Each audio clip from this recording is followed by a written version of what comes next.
I'm Sara Sejin Chang, Sara van der Heide. I'm an artist. I'm born in Korea, but I grew up in the Netherlands.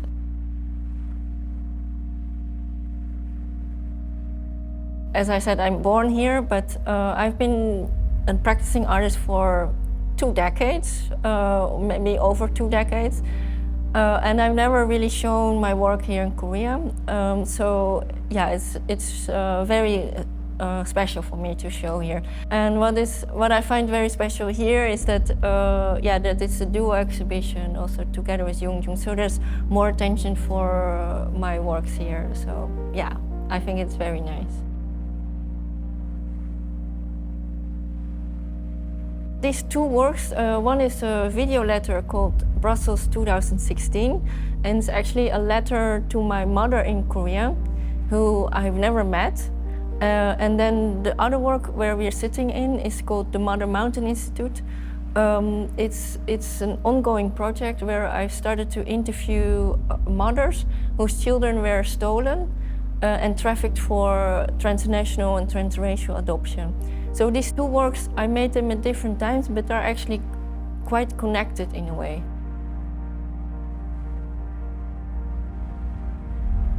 I've shown the work in several countries now, in the Netherlands, Lebanon, and in Bangladesh. And this is the first time sort of the work travels back to Korea, because the first story is actually with a Korean mother. One of the reasons I started this project was that if people would hear the stories about the mothers, that actually adoptees were not orphans, because that is what people believe in the West, that all the adoptees that they were orphans. They were actually not orphans. A lot of these women have been pressured to give up their children or actually be stolen. Should know here in Korea that this was happening and this is still happening.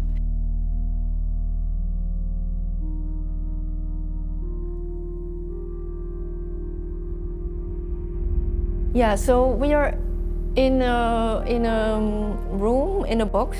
It resembles an orrery, and an orrery was a European skilled model of the universe. And then so you see slowly the sun and the moon rotating around each other.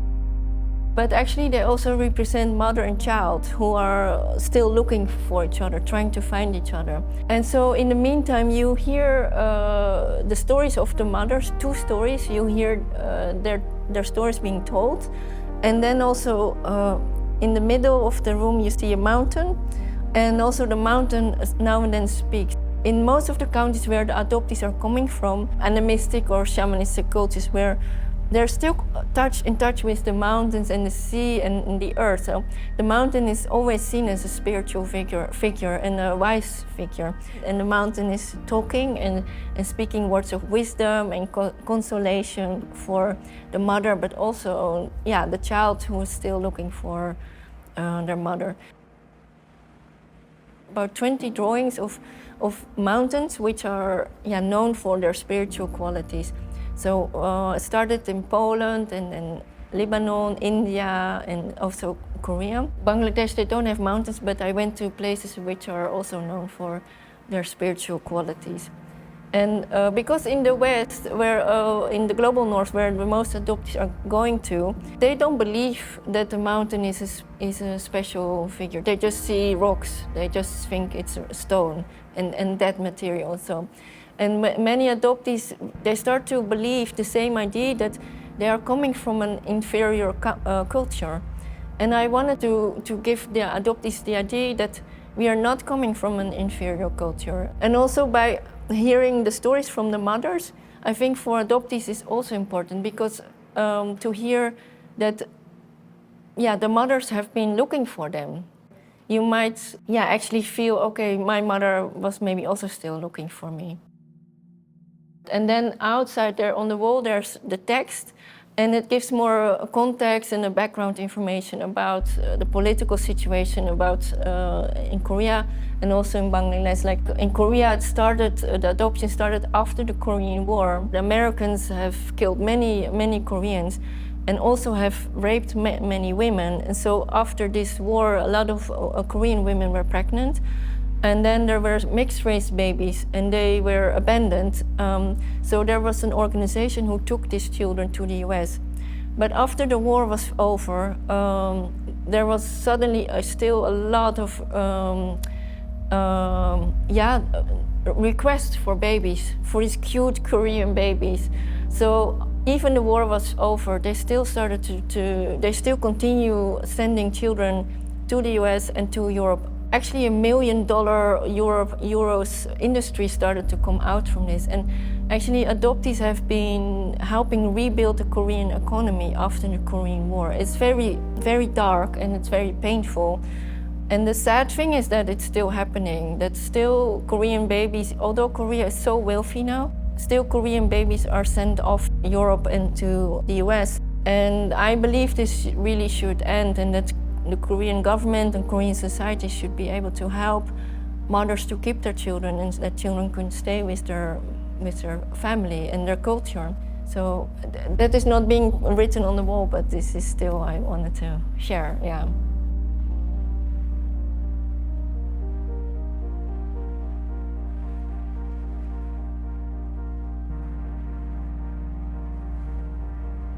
In a way, everything is connected with each other.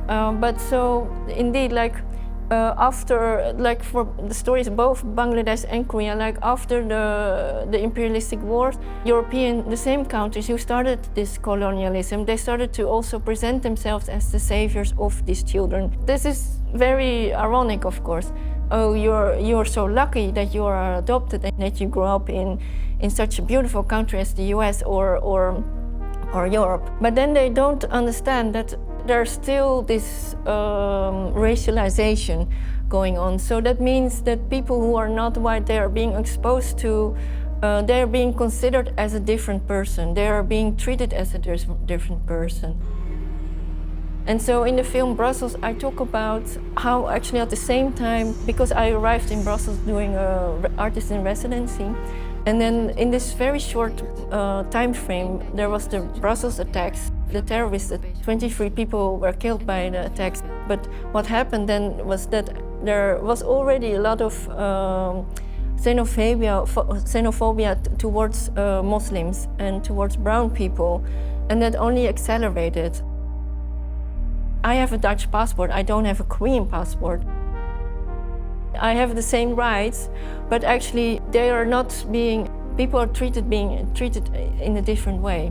And this goes in very subtle ways. And so this is what the film talks about. But it also talks about how is everything connected, but also how we are still connected. And that in this process of dehumanization, the process of dehumanizing the mothers, also in the process of dehumanizing Muslims or people who are not white, I think this film shows we are all having the same desires to be human, to be seen, to be heard, to find a home and to find a community.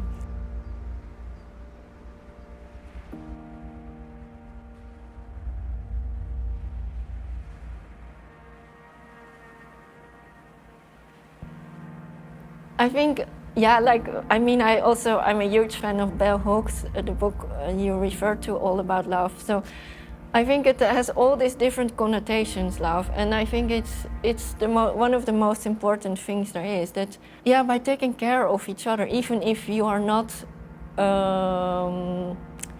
even if we are having a different background or if we have a different skin color. I also don't believe we are different.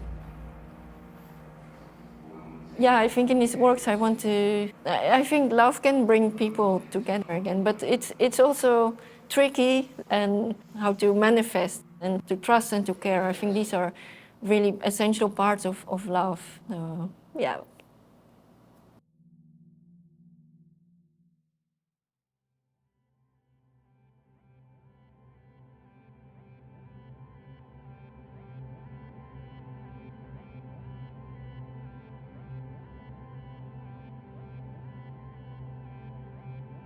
안녕하세요. 곽영준입니다. I've wanted to have a show in Korea, and to be able to reach the Korean audience is such a, yeah, it's a dream come true.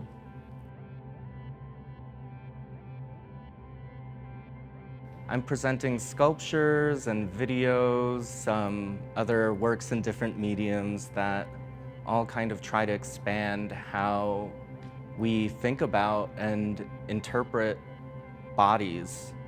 You know, I believe that there's so much more to a person than just what's on the surface. And so all of the work in the show kind of tries to give a more expansive view of what a body can look like, what a body can feel like, what it means to relate to other bodies.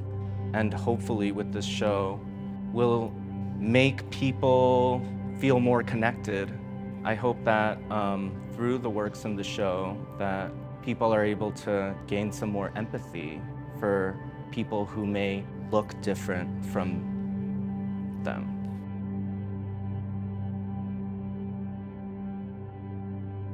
Yeah, I mean, the circle dance of divine queer futures, you know, it's made up of a bunch of different casts of different queer and trans friends of mine in LA, mostly people of color and mostly women. And, you know, we're all holding each other. And I do feel like it is some kind of way of bringing all of our like energies together and holding each other and supporting each other to conjure this like portal for some kind of greater unknown future.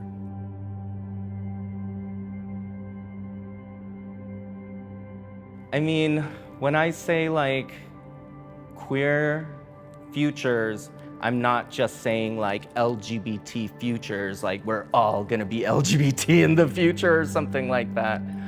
I'm interested in queerness as it relates to more closer to like an idea of like the avant-garde perhaps, or like kind of the unknown outside of language, you know, that kind of, it's a utopian idea of sort of untapped possibilities, potentiality.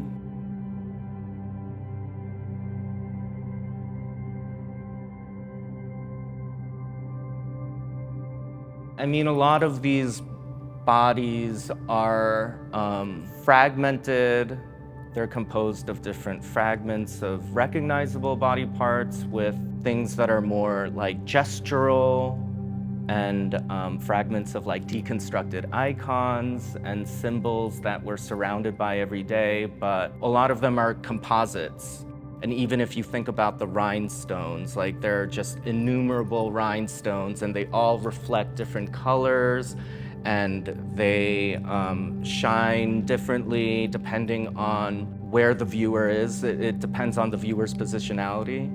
And you know, I think about how all of our bodies are so complex. You know, they contain multitudes, but our bodies are literally composites of all sorts of different types of matter. Like we're made of all different kinds of organisms, and you know, there are plastics within us. I mean, economic forces, social forces. I don't want these works to present a body that is reducible to a simplified, marginal identity category.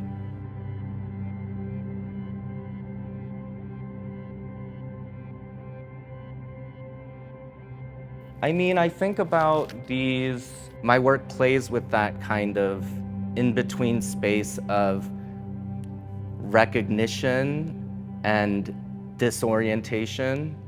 I want people to be able to connect with the work on a certain level, but also I want the viewer to have to work. I want them to think. I want them to be able to imagine what this body is, what it could do, and And, I want there to be multiple different interpretations and meanings and ways of viewing the work. And so I don't think that it's a singular universal meaning.